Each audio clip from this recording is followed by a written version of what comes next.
government at Luzerne County Community College.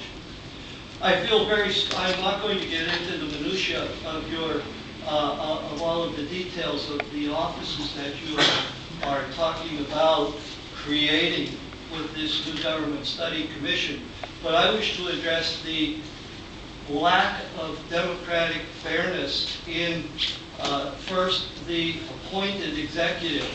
I think Chairman Haggerty's words from the standard speaker were that if the people bemoan the power given to the county commissioners, that they should also, an appointed or an elected representative would have more power.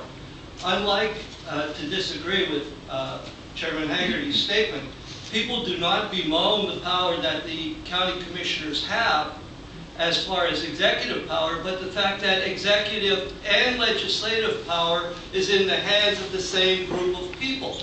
3 people have executive and legislative powers, and you're going to simply do the same thing.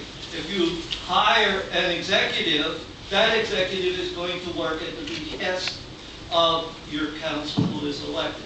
So you're just changing the faces, changing the scheme, but you're still putting legislative and executive power in the same hands.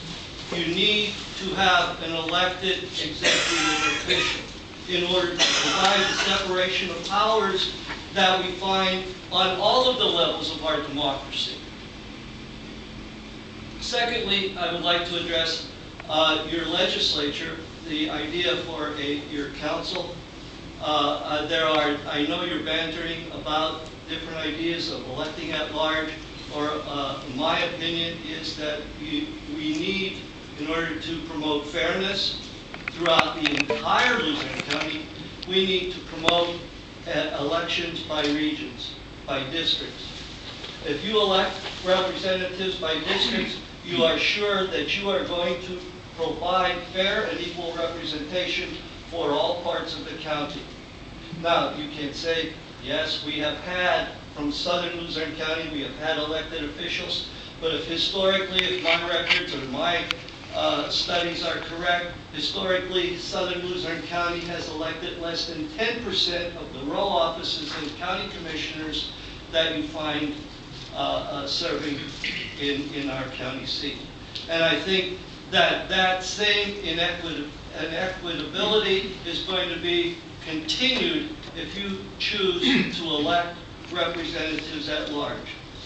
You need to provide some sort of, you're going against Supreme Court decisions, Reynolds versus Sims, Baker versus Carr, one man, one vote. You have to give representatives from throughout the county a fair chance of representation. Secondly, 890 square miles is the size of Luzerne County. What are you going to pay your officials? For them to